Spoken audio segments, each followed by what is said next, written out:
Hey,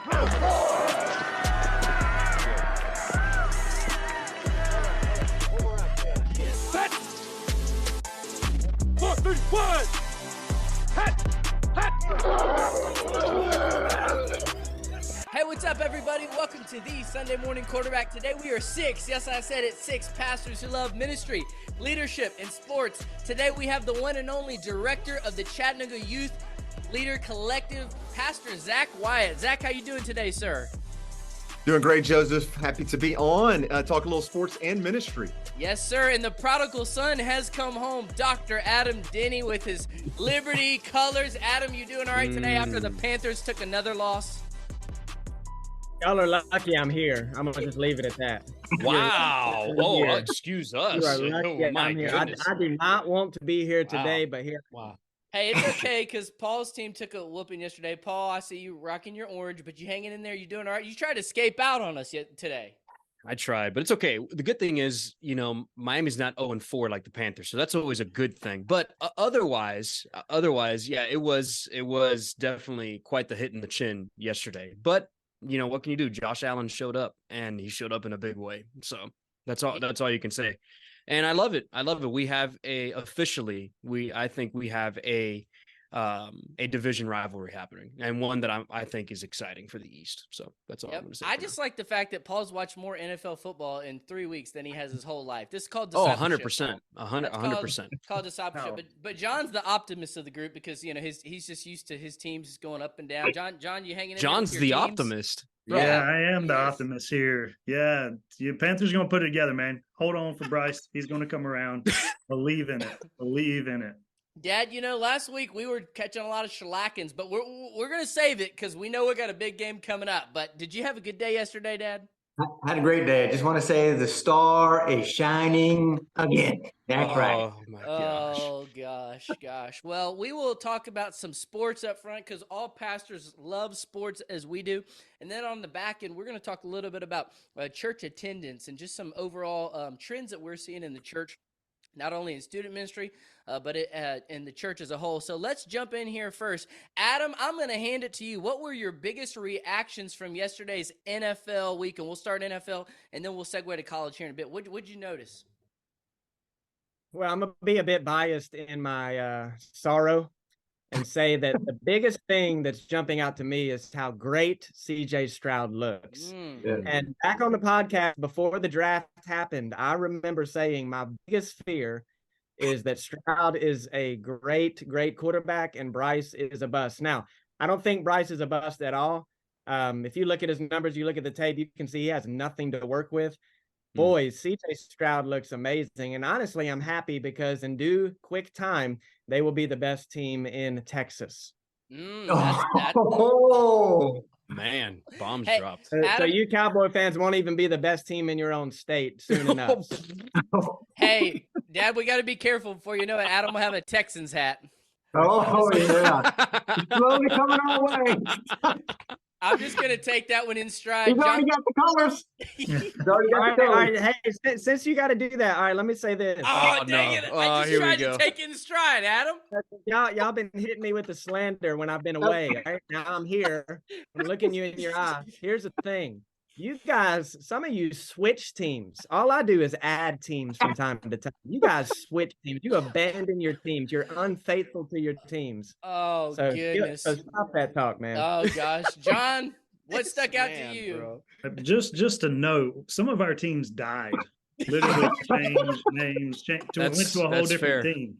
I don't know who the Commanders are, so that was not a team I've ever cheered for. But anyway, Buffalo is to form. You guys, they whooped Washington, and then you watch that same team, Washington, go into Philly and hold toe to toe with Philly, who's obviously one of the heralded teams coming in. And I think it really just shows how good Buffalo is, and I think it could be disastrous. Also, gotta make mention of the San Francisco 49ers, who the Dallas Cowboys are going to run into. McCaffrey, 4 touchdowns. Man, if he stays healthy, and Carolina knew this very well, he is such a dangerous player, and it's great to watch. So fun to watch. Yep, I agree. Dad, are you red alert for your Bengals? What are you thinking? That's Bengals. exactly my thought. What happened? They are the Bungles again. That's who they are. I don't know what's going on. I'm fearful for the coach. He may not be the guy. It may be all Burrows, and Burrows he's just not right physically. I think he's not right mentally right now because of the things going on physically. They still don't have a line. And so, you got some wide receivers that are starting to get temperamental and emotional. So you got to be careful. They can go down the drain in a hurry. In a hurry, Joe Burrow. Anyway, it's okay. Paul, today's the day, though. You've been riding high in Miami. All your teams are winning, and then y'all took a shellacking yesterday. What do you got to say for yourself? It was pretty bad. I don't have much to say to myself other than to say, like I said earlier, we took one on the chin, and that's basically all you can say with that. I mean, it was at Buffalo, so mind you, hostile game over there.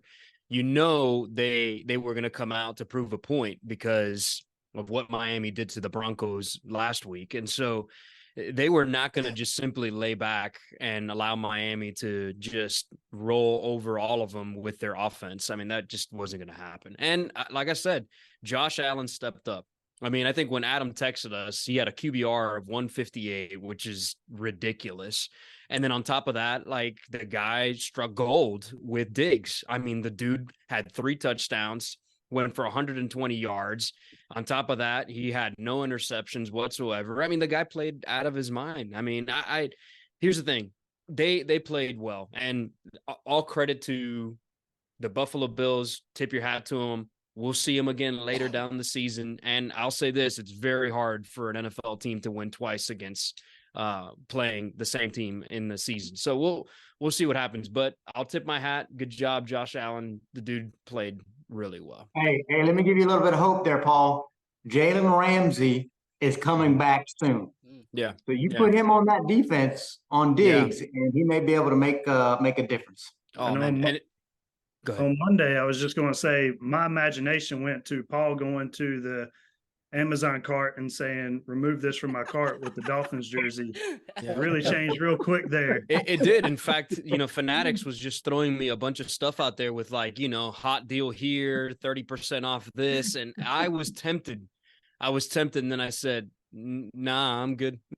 Oh my gosh. I'm kidding. I'm kidding. Yeah, right. Typical Dolphin fan. No. Two heart came out.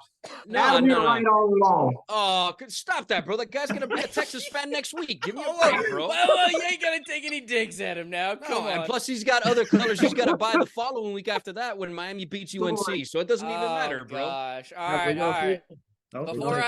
Before I hand it off to you, Zach, and we shift gears to college real quick, let me just say this. A few things that caught my eye. Jacksonville finally had a get-right game, so that was good to see them. Denver finally got a win, but many people think the Bears had a blunder because they were winning pretty early. One that caught my eye, Cleveland has been on fire with that defense, and they took an L 28-3. Baltimore is kind of flying under the radar. They might be for real. The Rams, they're looking pretty good. Indy's looking pretty good, too. That game went to the wire. Baker Mayfield gets another win against a good team. Now, we know that, obviously, Derek Carr was out. John, your old team, Washington, they leave us with it every time. They're winning early. They act like they're going to beat Philly, and then they just blunder. Another one, Pittsburgh, took a hard L yesterday from Houston. I mean, just got demolished. So interesting day around the league. We will talk about next week's slate here in 2 topics from now. But let's shift gears to college. Zach, how would you define the current feeling and state of the Power T, your Tennessee Volunteers? What are you seeing? Well, life in college football is week to week. And if you had asked me this question a couple of weeks ago, it would have been very different. And so right now I think we're still in wait and see mode. And, we had a great weekend, but I think the SEC right now is it is not as clear as it has been in years past. Georgia has not looked as dominant as they have. Alabama definitely hasn't looked as dominant. And but as feeling about the Power T, I don't feel like we're as strong on offense as we were last year, but our defense looks a lot stronger and a lot better. So I'm feeling good in some ways and not feeling as hopeful in others. But our bye week next week comes at a good time.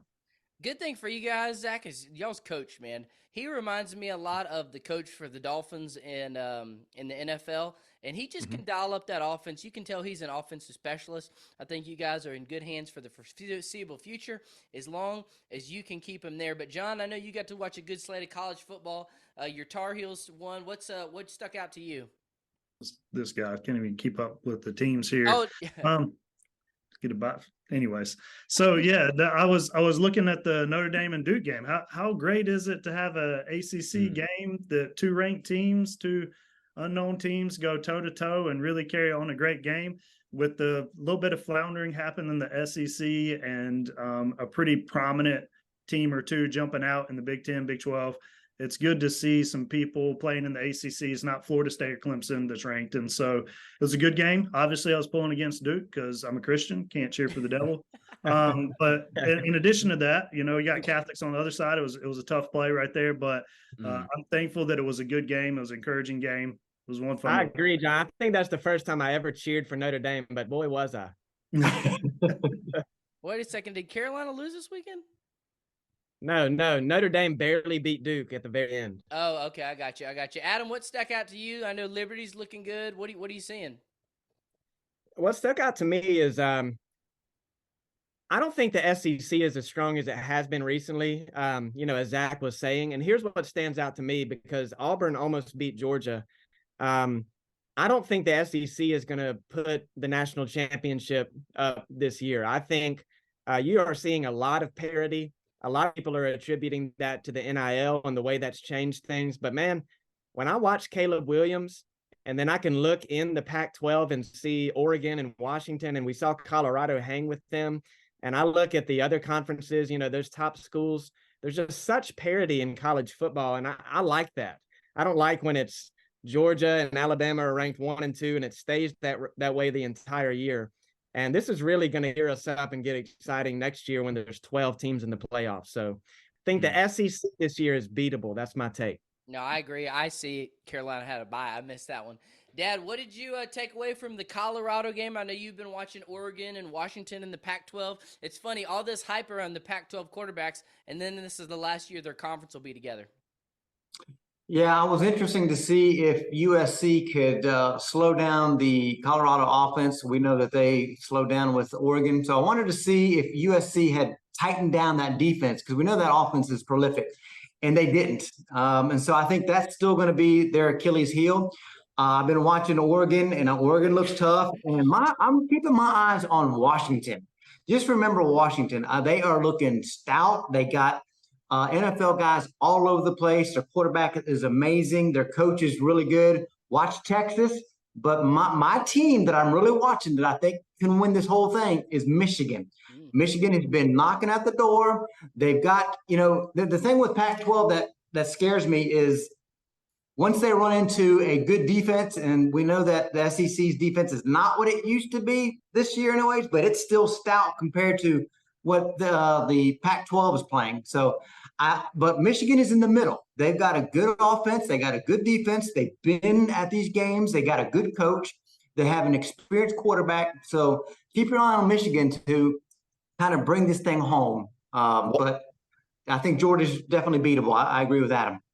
Washington Huskies quarterback Michael Penix Jr., former Butch Jones commit at UT. I just wanted to highlight that. Yes. Just another reason the Vols have been terrible for 20 years. Playing good ball. Playing good ball. Oh, man, the Vols have had so many former commits. Hey, let's move on to our Trevor Lawrence grew up a UT fan, and it's just pain all around. Hey, let's move on to our preacher picks. It could be college or pro. What games are sticking out to you? I'll just throw a few college ones out here. Georgia versus Kentucky. We saw Kentucky looking really good last week. Georgia's quarterback is pretty young, and they've had some tests on the road. So we'll see. Their schedule's full of cupcakes, but it's not looking like they're going to be able to make it through without maybe taking a loss. And then another one that stuck out was Oklahoma versus Texas. Can Texas keep it together? Can they keep this thing rolling and make it to the playoff, or will they take an L early? Adam, what do you think? Yeah, that's exactly what I was going to lock in on this Saturday, Texas and Oklahoma. When you look at Texas's schedule, they're obviously in a pretty good conference, but having beat Alabama, now we're going to find out, are you really back, Texas? And are you a contender? Are you not just happy to be near the top of the pack, but are you here and are you here to stay? I think this is a statement game because in the last 5 or 6 years, they can win one big game in the season, but they never put together an 11 or 12 win season. I think this is the year they do it, though. I think they're going to beat Oklahoma, and the rest of their schedule is fairly light. I mean, you can't just wake up and roll over, but I mean, yeah, they could end up being 12-0 if they get past OU and take care of business in the Big 12. They're still calling it. Yep. Zach, Tennessee's got a bye this week, but just looking forward. Good win. You guys have Texas A&M coming up in 2 weeks, and even though they're a little bit down, I mean that's still going to be a dogfight. But what other games are sticking out to you this week? Yeah, of course that Texas Oklahoma game. I was looking at kind of the SEC. You know, Texas A&M plays Alabama the week before they play us, which I'm very thankful for. So hopefully Alabama kind of beats up on them.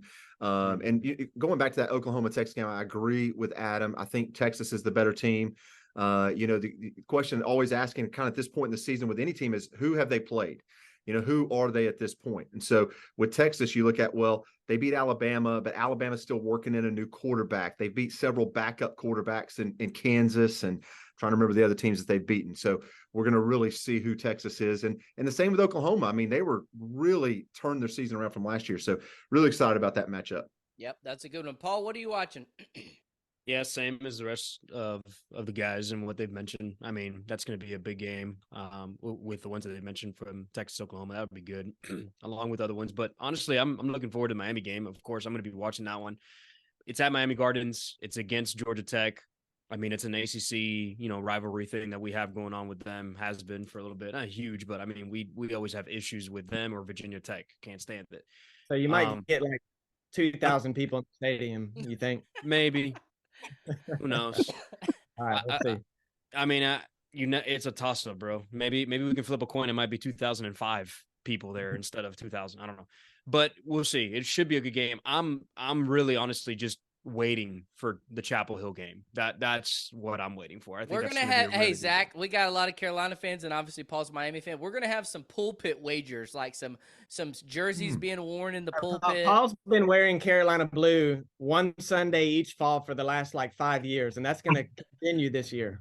Yep, Adam even mailed him what he wanted him to wear. But John, one of the games we were talking about previewing earlier is Dallas and San Fran. How do you see it playing out? Man, I'm to be honest with you, surely I think both teams are playing well. I'll concede that. I think Dallas's defense is playing better than their offense in a lot of ways. But I don't know if they're going to be able to contain McCaffrey.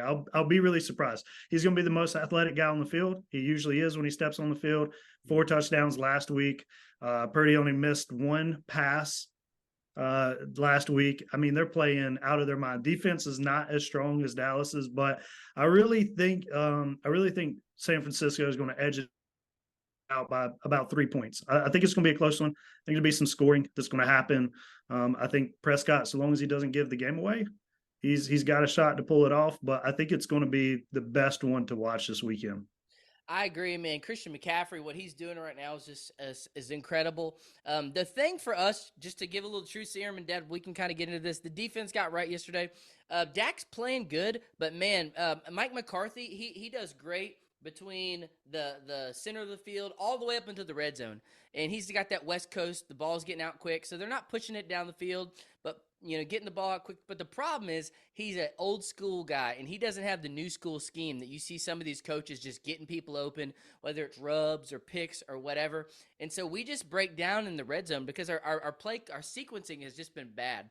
So I give Dak a little bit of credit there. He catches some of the flack for the red zone, but the scheming is not on par with Paul's coach down there in Miami or Shanahan. And so, I don't know. I feel good as a Cowboy fan because we're going to get the measuring stick all year. We play San Fran. We play Buffalo later in the season. We play Miami. The only team we don't play is the Chiefs. And so 2 games, Dad, real quick before I hand it off that are good ones, is we got Jacksonville at Buffalo, so Trevor Lawrence and then Josh Allen. That's going to be a good one to watch. Two teams, LA play in Philly. I mean, not many people saw the Rams looking good, and man, they're showing up, and so that could be a tough one. And then obviously Dallas and San Fran. So going into that one, I mean, if I had money, I'd pick San Francisco, but I'm open to see. We'll see if we can slay some demons. Dad, how do you think it'll play out? I think we're going in there free. We want to win. We lost 2 tough ones, and that's the thing to remember. Both games have been very tough. We lost them at the end. So, but what happened with the Cardinals, I think most people are not going to pick us. So we're going to go in there free. And if our defense can hold tight and we can get in the red zone and score some touchdowns, I think it's a pick'em game. I think it's going to be a pick'em game anyways. But I want to make sure that Dallas does not do what Miami did, where they just got punched in the mouth and they just fell in the first quarter. And so I want to see us hang and bang with them. And if we lose, close. And I think that'd do a lot for us, because at the end of the day, it's about what we do at the end of the year. And so just want to see Dallas not get beat bad. Yep. Dad, I'm not going to say we planned our fall break vacation around right after our toughest game, because we won't be on next week. By the way, I'm going to be in the airport when they are playing. All I'm saying is if we take an L, at least we're not recording next Monday and have to take one on the chin like all these bums on here. No. We're going to figure out how to record this podcast. Hey, we're going to be at Hey, we'll be at Disney. Hey, don't worry. That'll change by Adam once the Cowboys take that victory. Hey, we'll be at Disney World, okay? But anyway. I'm fishing. I can't go. Yeah. They're catching those guppies, bro. Hey, let's segue to ministry and leadership. Zach, before we jump in, for those that don't know, we've got churches and people listening in different states. Just real quick, can you just kind of give us an overview of where you work, where you serve, a little bit about your family, and then we'll jump into our ministry topic for today. No, thanks, Joseph. So I'm in Chattanooga, Tennessee, serve with a ministry called Youth Leader Collective. And so we connect, coach, and care for youth pastors and primarily the Chattanooga and North Georgia area.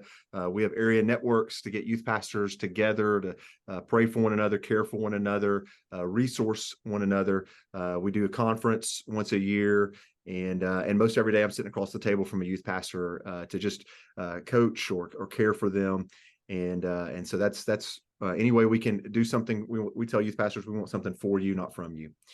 Family, I'm married to my wife, April. We've been married 20 years, and we have 2 boys, Noah and Eli. Noah's 18. He's a freshman at UT Chattanooga, and Eli's 13. He's in 7th grade at the school. My wife's a high school teacher, and it's a K-12 school, and Eli's in 7th grade there.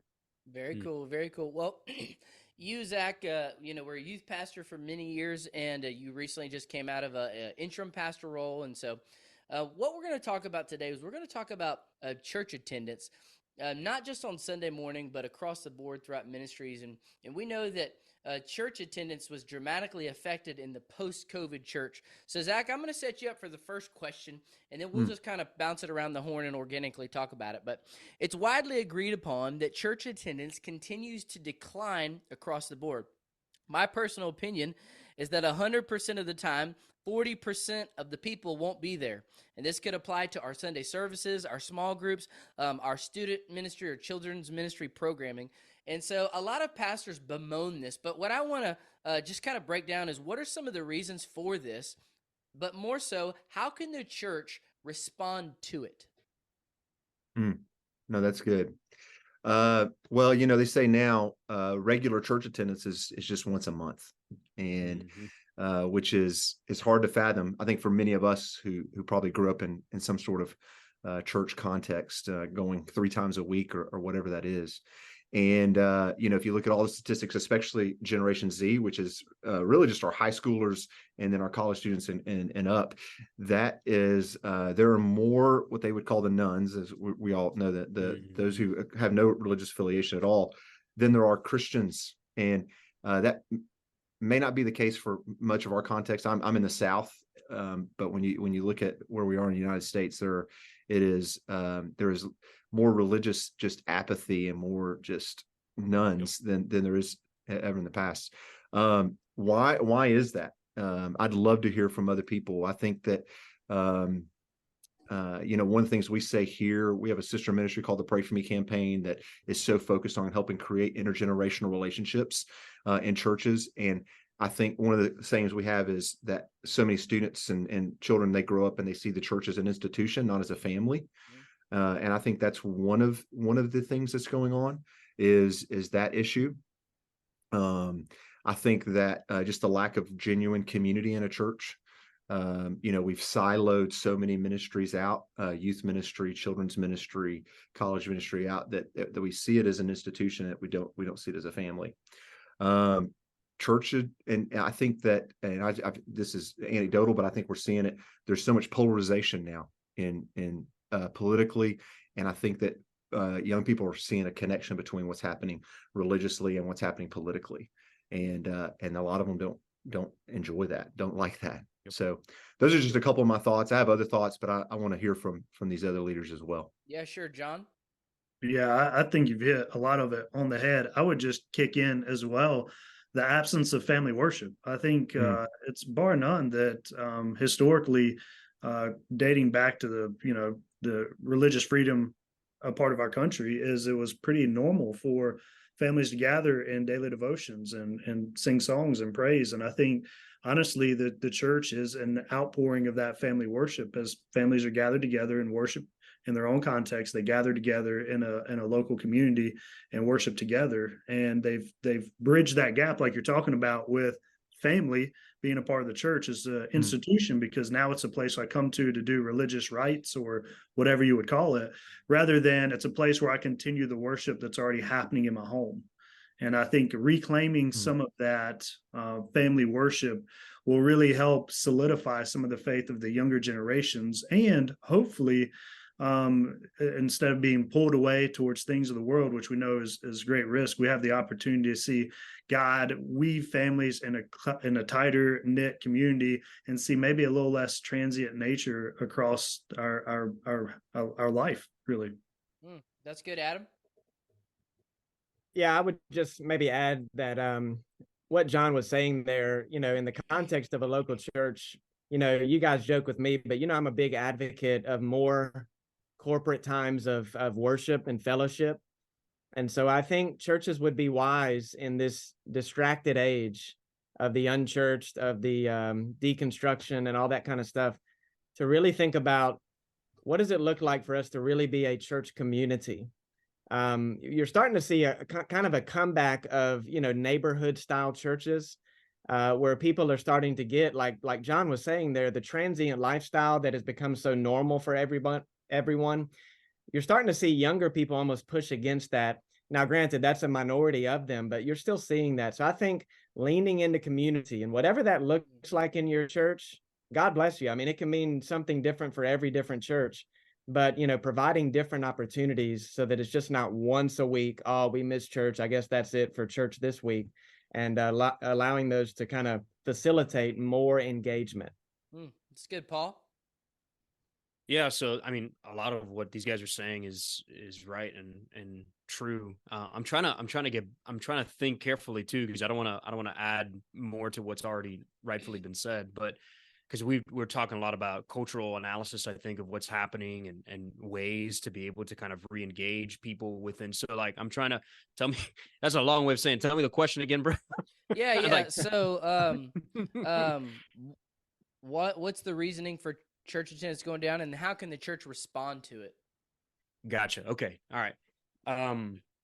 So I think Zach nailed it with what he's saying. And these are one of the books that Adam says I don't read, but it's Our Secular Age by Colin Hansen. He wrote on it. It's part of what Charles Taylor, his great work that he did. I don't know if you've ever read it, Adam, but it's a good book. I have it memorized by heart. Oh, do you now? Okay. Yeah. Which one? The really big one or anyway, whatever. But I think to joking aside, I think to Zach's point, there really is a growing apathy with God. And I think part of it is what Colin Hansen talks about. Well, it's actually one of the other authors that talk about it, because he has multiple contributors to that work that he did, but it has to do with what one individual calls the buffered self, right?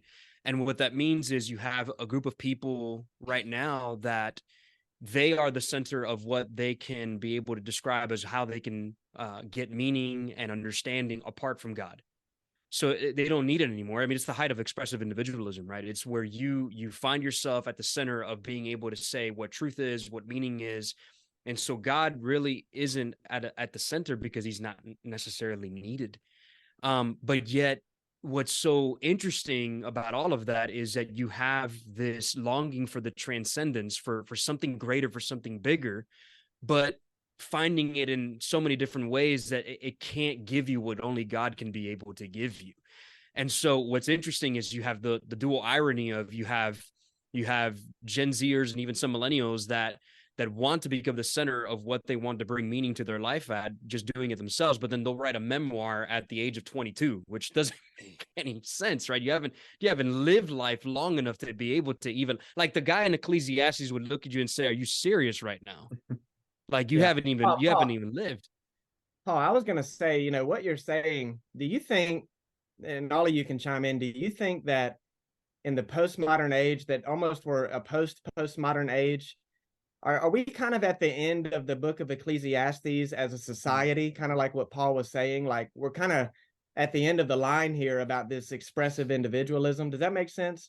Yeah, I remember that time where I was sitting in class with Bruce Ashford, and it's interesting how big of a cannon the expressive individualism group has created in order to shoot it out there to say this is how you ought to live life, only to realize that that cannon's on a swivel and it's going to turn its way backwards to shoot it right back at you, meaning everything that you were hoping it was going to prove to you is only going to just say, nope, that's not how it is. And so to your point, right, to the guy in Ecclesiastes, hevel, right?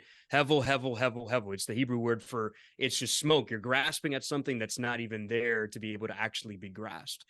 And it's really detrimental because all of the malaise of which expressive individualism wants to promise you, and malaise is an SAT word for you to say happiness, it really is just unhappiness, because it can't give you what only God can give you.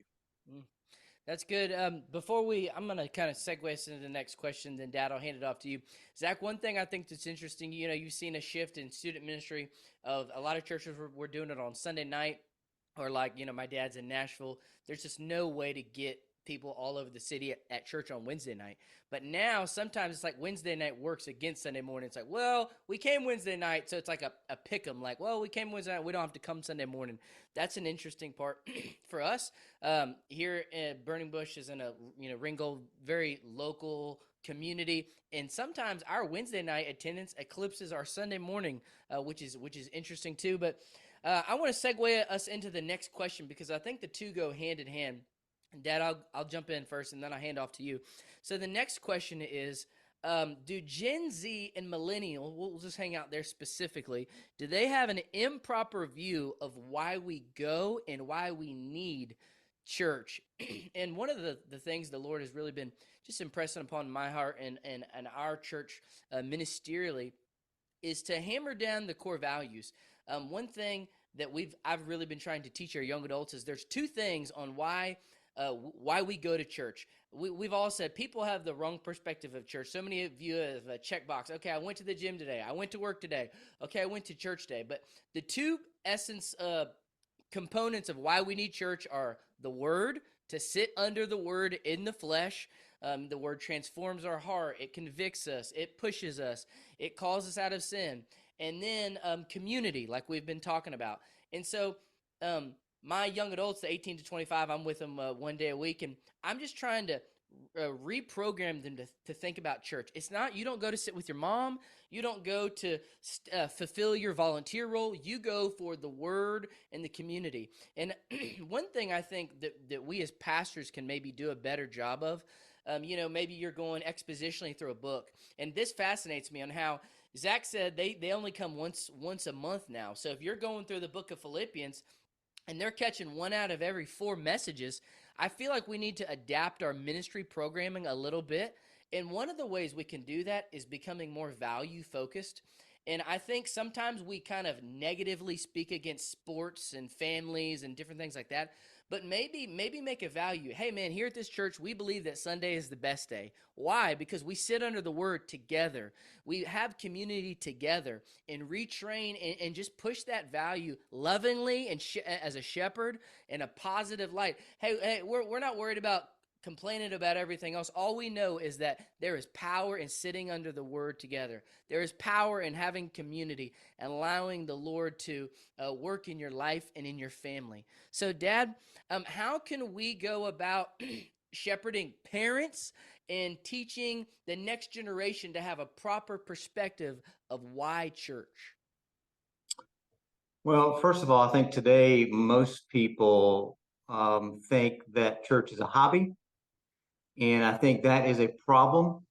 But I also think a problem is, and I think we have to be real careful.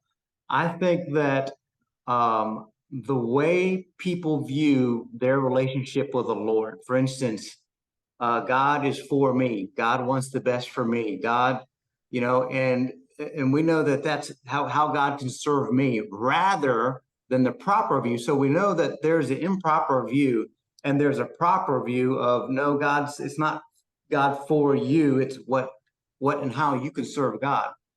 But I think the part that we have to be very careful is how we make that transition.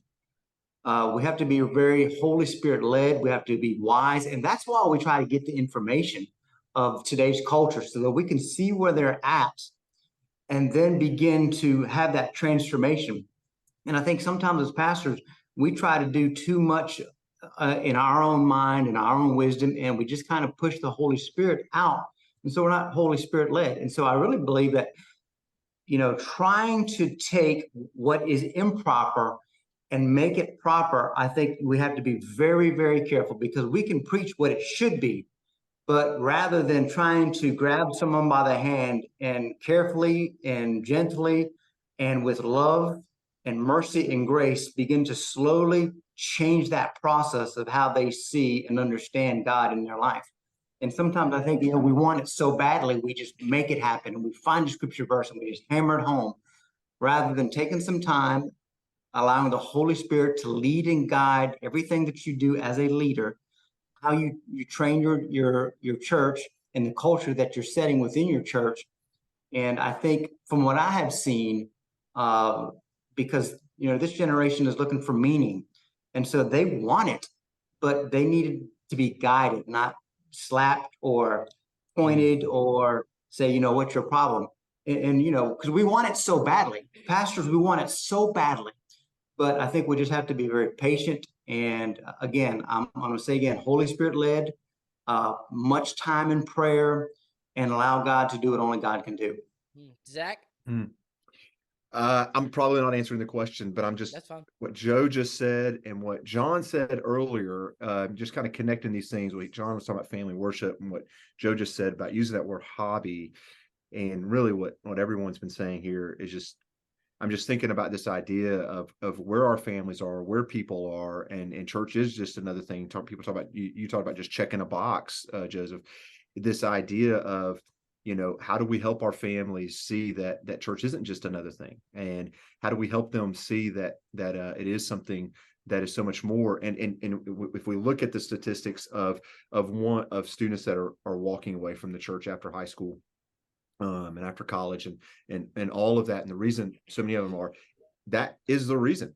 So many of them, they see their families, that church, God had no impact in their life. Why would I stick with something that if it had no bigger impact on my life?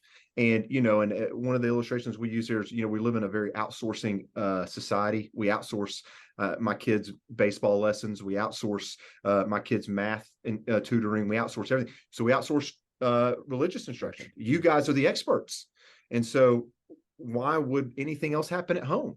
And so I guess my only response would be, how do we get back to the synergy of the church and the family, the church and the home, of helping our families see that it starts at home, and without belittling or shaming or coming down on families, and just trying to meet them where they're at.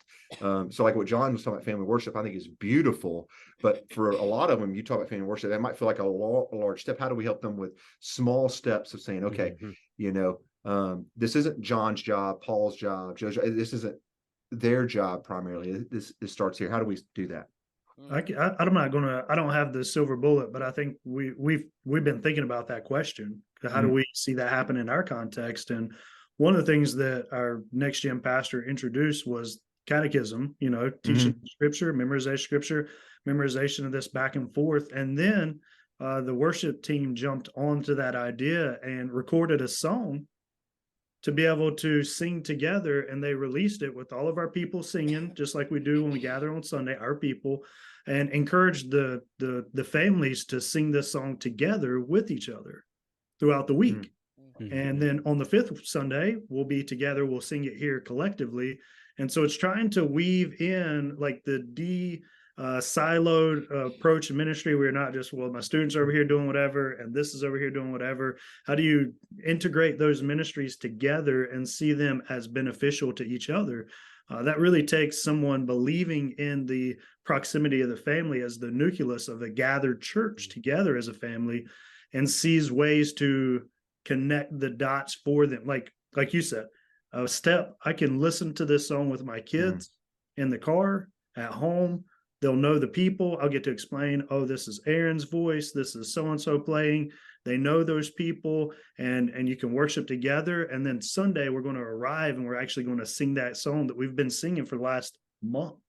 So, and that's just a real practical, but I agree with you. There's got to be That's good. steps to move them along that path. The idea of a guy coming into his home, I rarely read the Bible. Now I'm supposed to help teach it to this family is a daunting task. And we have to be careful not to put it out there like, hey, man, you got this, but really kind of walk along with them and help equip him to do that.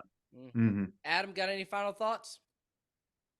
No, I maybe would just summarize where you started us off, Joseph. You mentioned, the importance of values in the life of people. And I would also borrow from Edwards and say it's the affections. We need to be praying for and leading towards the affection of our people to love Christ, love his church, love his word. And as long as we are leading in that way and people are getting on board with, this Jesus thing is not all about me, like has been said. I think once their affections are stirred for Christ, their life will change, and those patterns and habits and values and their schedules will adjust accordingly. Yeah. Well, Zach, we thank you for being on, sir. Church starts in the home, not in the building. We will be off next week for fall break, and then we will be back 2 weeks from now. Everybody have a great day. All right.